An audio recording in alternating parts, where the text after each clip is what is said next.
এটা কত এটা কি লেখা আছে? এই যে বিআরটি যে ভাড়াটা নির্ধারণ করেছে এখানে কি এই কথাটা লেখা আছে যে আপনার যাহা মনে চাইবে তাহাই নির্ধারণ করুন, সিট কমায় বাড়ায় দেন, লেখা আছে? এর বাইরে কি আপনার যাওয়ার সুযোগ আছে? আপনার যাওয়ার সুযোগ আছে? এটা কি পারবেন? আইনে কি পারবেন? আইনে খোলায় বলেন। তাহলে কি করতে হবে? এই কাজটা আর করা যাবে না। হ্যাঁ, 50,000 টাকা জরিমানা হয়, 1 বছর জেল হয় বা দণ্ড হয়। এখন আপনাকে কি করবো? ইতি বাড়িতে করবেন না ইয়েতে করবেন? 680 করে ভাড়া না? রুটটা কোন রুটে ভাড়া? 700 টাকা। 700 করে নিচ্ছে দেখেন আপনি কোন রুটটা? কত করে ভাড়া? হচ্ছে আপনার 685 টাকা। তাহলে আমাদের হচ্ছে 36 সিটের গাড়ি আছে তো, এটা হচ্ছে 861। এইটা কি গাড়িটা রেডি হয়েছে? কখন যাবে? এটা 3:30 যাবে। 3:30 যাবে। তাহলে আপনি দেখান আমাকে একটু। ওইটা কত নাম্বার? পোস্ট নাম্বার কত? গাড়ি নাম্বার কত? উনি আপনি বলতে পারবেন? গাড়ি নাম্বার কত এখন? 7 দিন এখন বলা হচ্ছে কত করে বিক্রি করছেন টিকিট? 860। গাড়ি নম্বর বলতে পারবেন না? 850 রংপুরের। গাড়ি নম্বর বলতে পারবেন না কেন?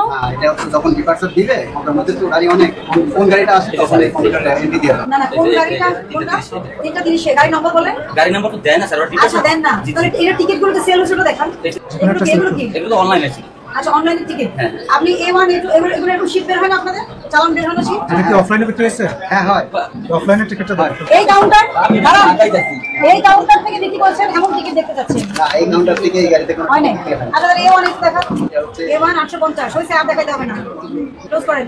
B2 তারা কি কাগজের টিকিট বিক্রি করেন? 850 ক্লোজ করেন। ক্লোজ করেন। প্রিন্ট করে দেন এটা। আচ্ছা নিচে আসেন। আচ্ছা এই যে এইগুলো দেখেন 850 ক্লোজ করেন। তারপরে এগুলো কি হলো? দেখি অনলাইনে কত। প্রসিকিউশন লিখছো জাহাঙ্গীর, একেবারে এই যে রুটের নাম লিখবা। এই রুটটা কোন রাস্তা আপনাদের? ঢাকা নওগাঁ। এটা এই যে আন্তঃজেলা দূরপাল্লার রুট আরামদায়ক সার্ভিস লিখবা, ঢাকা নওগাঁ রুট লিখবা এবং ভাড়া ছিল কত? 685 টাকা। কিন্তু মোস্ট অফ পিপলের কাছ থেকে 700 টাকা করে নিয়েছে। এটা তো আমরা টিকিট বিক্রি করি না। হ্যাঁ আপনার তো এটা ডকুমেন্টে বেরোছে, কে বিক্রি করছে? এটা তো আপনাদের প্রিন্ট আছে, দেখেন কি কি বিক্রি করতে। মানে আপনাদের টিকিটই তো। আমাদের টিকিট ঠিক আছে, আমাদের ব্রাঞ্চ হবে সেখানে তো আমাদের কোনো এদের টিকিট দেওয়া হয় না। এদের টিকিট দেওয়া হয়েছে কল্যাণপুর থেকে। ওটা কি শ্যামলী না? শ্যামলী।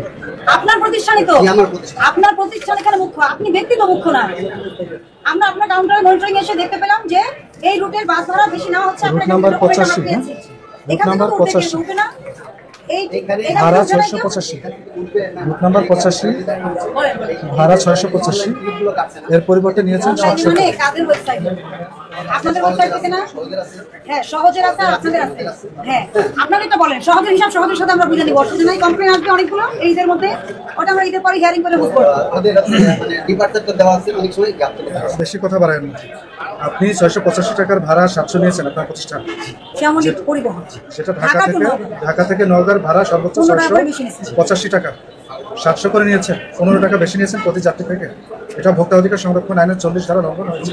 আপনি এটার অপরাধ স্বীকার করেন?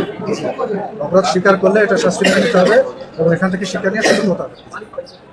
1 টাকাও বেশি নেওয়া যাবে না। 1 টাকাও বেশি নেওয়া যাবে না।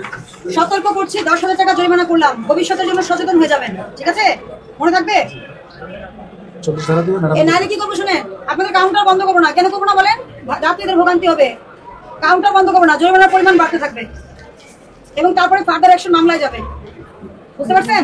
এখানে তো বন্ধ করতে যাত্রীদের বাড়িতে যাওয়া কষ্ট হবে, এই জন্য আমরা বন্ধ করছি না।